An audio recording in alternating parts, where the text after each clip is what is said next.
Hello guys, welcome back to another video, and as you can see we are not out the front, we're in my back garden. So the reason being for that is, as you saw a moment ago, we now have the engine on the stand. So I'm absolutely over the moon now that we've actually finally got it in this situation, so at least I can start working on the engine, getting the engine fixed and start putting everything back together so we can actually get this engine back on the road, start doing more modifications to it and everything else.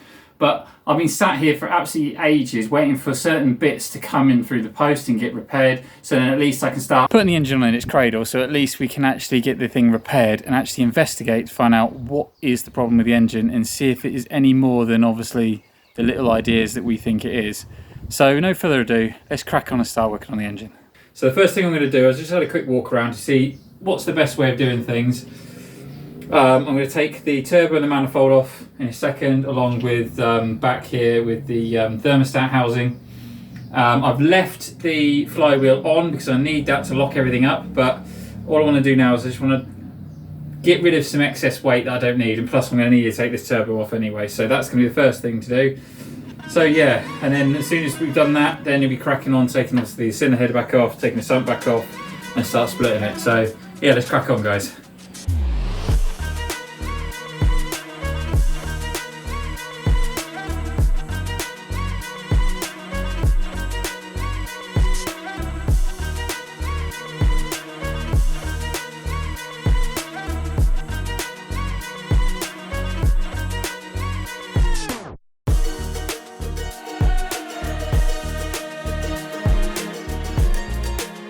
To remove the turbo manifold, you'll need to remove the 10 nuts with 11mm socket. You'll also need a 17mm socket to remove the oil feed line.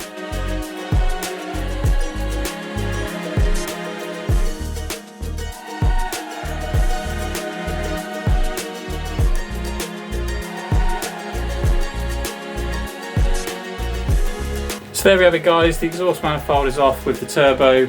And as you can see, it's pretty much all bare now. So I'm literally gonna leave this the oil filter housing on, because to be perfectly honest, I don't think I really need to remove it at the moment. So that's gonna stay in place.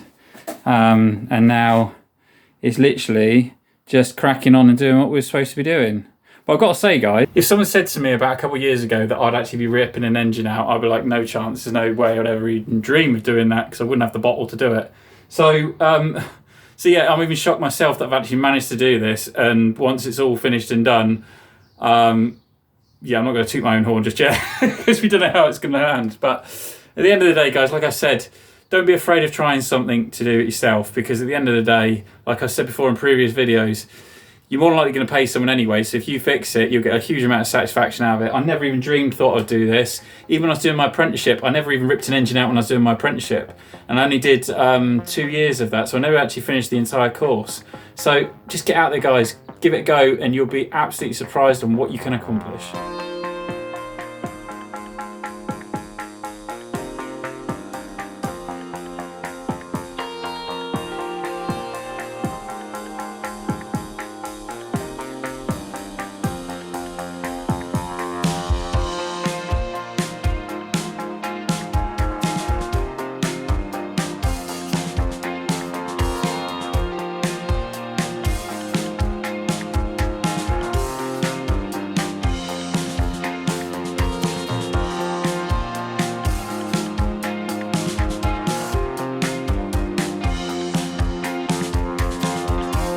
To remove the sump, you'll need to remove the 16 bolts with an 8mm socket.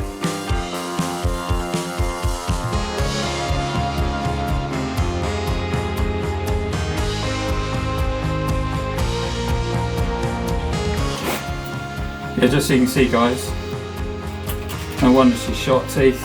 Look at that. No wonder. Okay.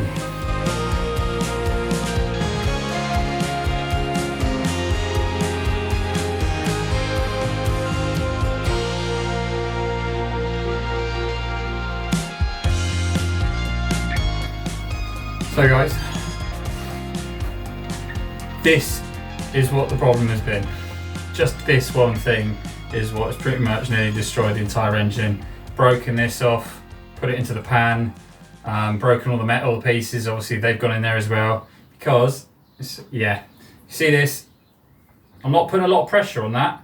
That should not be that easy to do. I've tried it with the new one. The new ones, I have to literally push with both fingers to do it. This one, yeah. So just because of that one thing is what shot that. Never mind. We're fixing it now.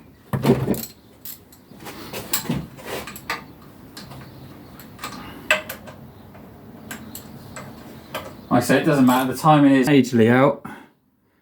You can see it there. And this one's close on top there. And as you can see by these teeth, that should be upright. This one's not far off. Like I say, I'm not too worried, guys. You know, I haven't put the tool on. A lot of people were already saying you should have had the tool on. It's pointless putting the tool on at the moment because it's completely out. It won't fit. So the crank's in place, so the pistons are level. So it's now just getting these off and then manually doing it. And that's what I'm literally going to do now.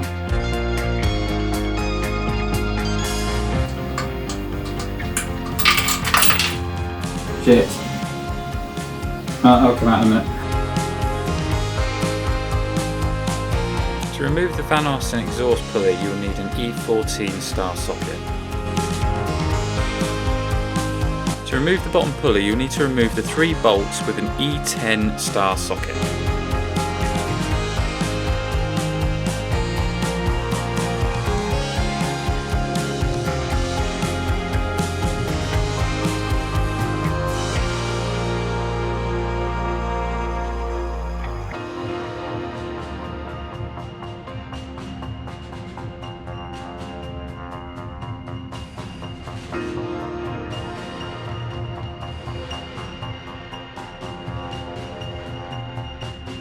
Fortunately, guys, my phone died, so I only realised after I'd done a few more things. So this is what I've done so far. So I haven't done a huge amount, guys. All I've pretty much done is I've set the time in. So it was quite difficult actually to get this one done because as you can see, it was over here.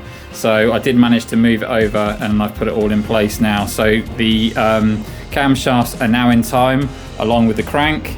So yeah, now let's carry on and start stripping the rest of it off.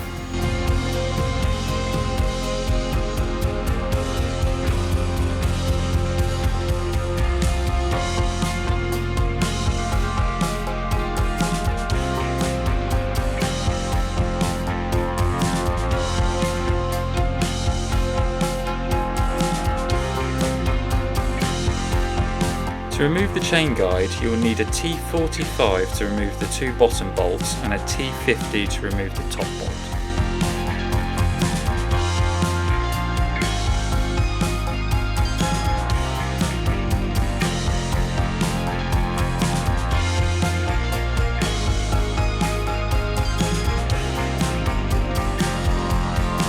So just a quick one, guys.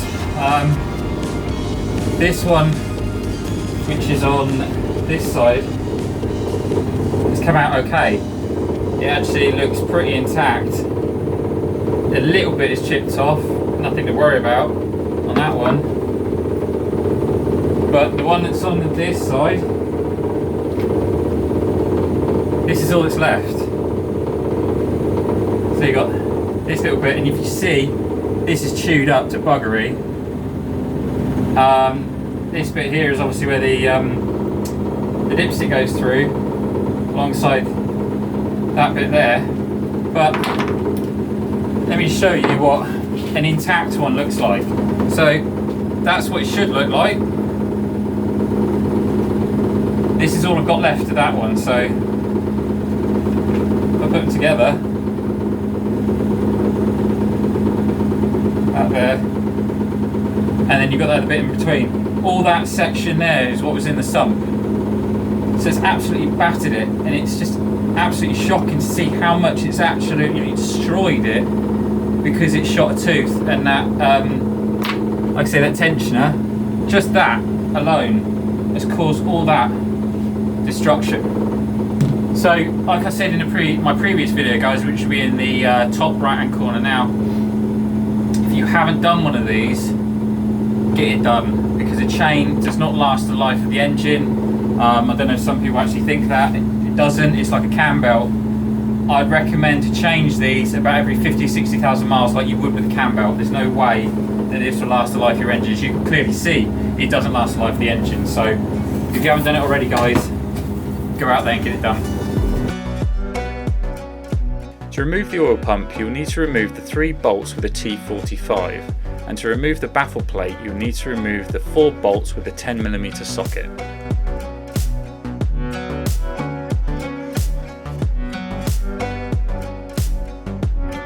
So guys, that's pretty much everything at the bottom taken off. As you can see, the oil pump has now been taken off along with the bottom guard. I've cleaned it out, and as you can see in here, there was loads and loads of dirt and stuff. I don't know if you can see it from the light. There was loads in there. Luckily, I think I've managed to save it. So I'm going to give that a good clean out anyway. I've gone through it with some brake cleaner and it's come out quite nice. So I'm really happy with that. So I think it's actually still usable. I don't think there's any problem with it because luckily it's got that mesh as you saw inside. So I think it's going to be absolutely fine. Now, I've got to be honest, I'm a little bit worried, but yeah, hey ho. Got to take the head off. So yeah, let's crack on and take the head off. So to remove the cylinder head, you'll need to remove the 13 bolts with an E12 socket.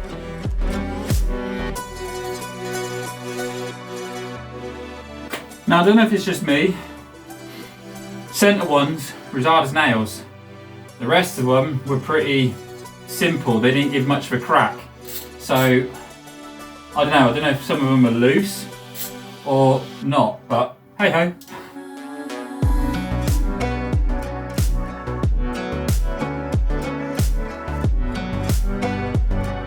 So you might see, guys, I've actually taken the actual timing gear off because I can't get to the bolts, and I've realised I don't really need to worry about that right now because I'm taking the head off.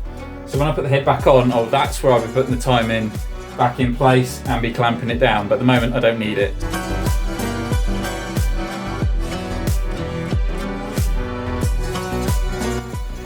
Do you ever get that feeling you're missing something? Something just, I don't know, you just feel that there's just something not quite right. I'm getting that right now. Like I've missed a bolt or something, because I believe you've got 2 small ones here, and then you've got the 5 on top of each side, so 10. But I know there's another one, but I just can't quite see it. No doubt I'll see it in a minute, but yeah, just something, something's playing with my mind at the moment, thinking you're missing something.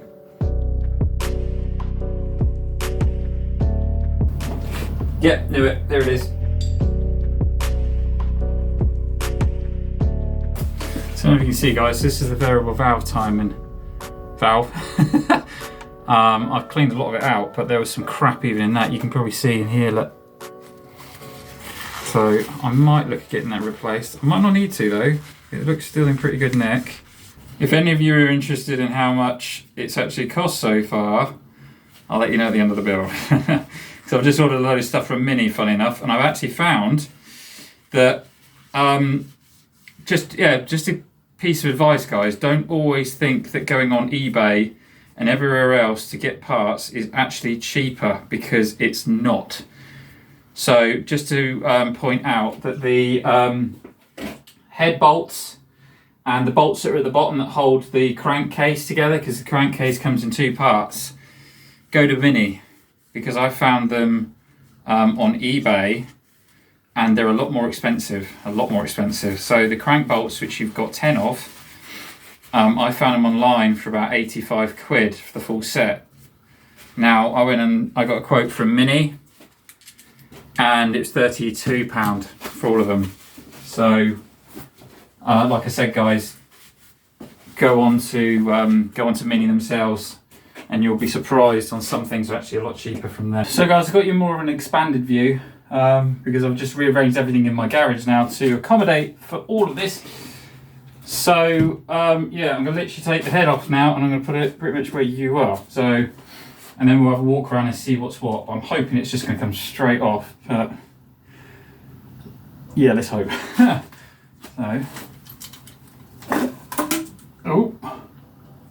Okay, that came off a lot easier than I thought. So guys, I've got to be careful because obviously I've still got the injectors still in, and I ain't going to take them out because there's no need to. And don't worry, it is resting on the engine mount on this side, and it is resting on the side of the block there. So, We even got a lot of carbon build-up, which is fine. I can clean that out, that's not a problem. But we've got no bent valves or anything like that. So let's take this head gasket off. Oh, there we go. Get rid of that. Oh, she looks good. She looks fine. So I'm gonna, if you see these little holes just here, they are where the fuel comes out. It's such piddly little holes. Right. Fantastic. So what I'm going to do now, guys, is I'm going to start stripping it a little bit. I'm going to take the alternator off. From looking at some of the other bits, I think I don't need to get anywhere else, but I've got such a cunning plan. Let me show you. So as you know, I need to take the flywheel off, and I'm going to be as cheeky as hell, and I'm going to do it with it all intact. So all I'm going to do is I'm going to break all these loose, because I've got enough room in here, and then I'm going to take this one out, move it to the bottom, and I'm going to slide the whole thing out and put it back together. Because at the moment, I'm trying to figure out how I'm going to be able to do certain things with that on. I don't really want to take that off just yet. So I'm going to leave that on, take that off there, and then I'm going to go around and I'm going to start taking these bolts out here, and then I'm going to take the bottom part of the crank off. Sorry, the block off. And then I'm going to leave the rest of the block on the actual stand.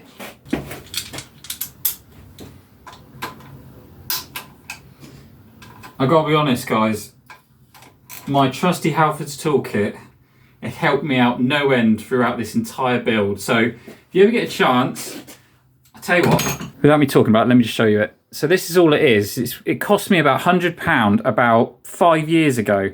And you've got multiple different ratchet spanners there. You've got a load of spanners here. These pretty much are all different types of, you've got a few long sockets, but then you've got down here are your spark plug ones. You've got a load of quarter drives. You've got your normal, quarter drives here. Your main drives there, and then your, I can't remember the names of these. Doesn't really say them on there, but yeah, you know what I mean. And then you've got like some screwdriver bits, you know, the screwdriver that can go into multiple different ones. You've got loads of these little torque type ones, and then the Allen key ones as well here. So if you can, guys, that cost me £100, and look, I've managed to strip pretty much my entire engine down just for that toolkit alone. Okay, there are some bits in there that you don't have, but most of it is in that kit. So if you get a chance, go have a look. Now, I'm not sponsored by them or anything like that. I'm just saying that that kit has helped me out, and I've had that for years. And the thing is, if I remember correctly, if anything goes wrong with one of them, I can go straight back to Halfords, give it to them, and then they'll replace it free of charge. So it's worth the money.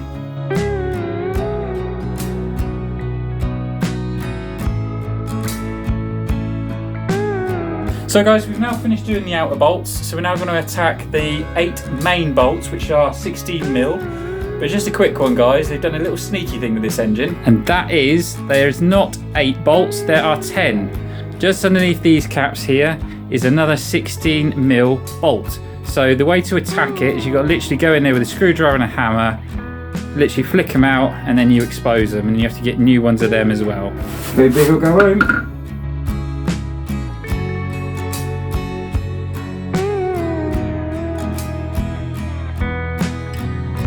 So guys, what I'm going to do now is I'm going to break these loose. I'm not going to take them off because obviously the engine is actually on the stand. So what I'm going to do is I'm going to break them loose, put them on the bench, and then I'm going to take it off, because at the end of the day I need to take this bolt out, this one out to hold it up. So at least I can do that. But first of all, actually thinking about it, I need to take the actual the com rod bolts out to make it a bit more easier, or make them loose at least. So each com rod is held together by 2 bolts, which you will require an E10 socket. So I'm just interested to see, if you look, the bores look okay. I'm actually pretty happy with that. They're not damaged in any shape or form, at least not that I can see. I'm going to get in there with a proper light in a bit and check them out, but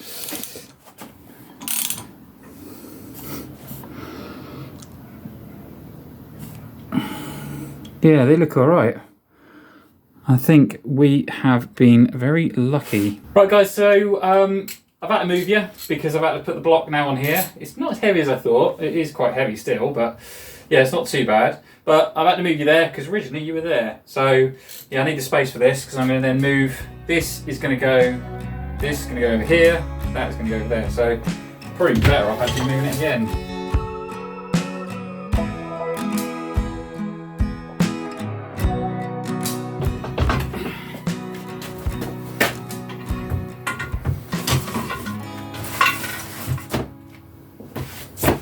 So guys, it was cylinder 1 that the jet shot off at, and if you look how much is shut off compared to that one in there, so let's move that out of the way. You see, it completely obliterated it. All the other ones okay, but either way they're all getting changed. I'm not taking the risk. But yeah, that one would have ran dry, and more than likely that piston would have probably gone through the block. So guys, that brings us to the end of the video. I hope you have enjoyed it. So just to break it down, the whole reason for doing this rebuild in the first place is just down to that. So that's the oil jet. I've actually taken them out now, and it should look like that. So it's just literally broke off right across here. So that is the reason for all of that. So like I say, I hope you have enjoyed it. Please do me a favour, hit like, hit subscribe to keep up more future content. Put some comments down below as well saying what you think of the build so far, and obviously if I've done something wrong, no doubt I have, or done it the wrong way around at least. But I have ordered a Haynes manual, I've ordered loads of other parts, so it's going to take roughly over a week because it's the oil jets that are coming from Germany of all places, so it's going to take about 7 to 10 days. So I can't touch that for another 7 to 10 days. So like I say, I hope you have enjoyed it guys. Like I say, hit like, hit subscribe to keep up more future content, and I'll see you on the next one. Take care guys, stay safe, ta-da.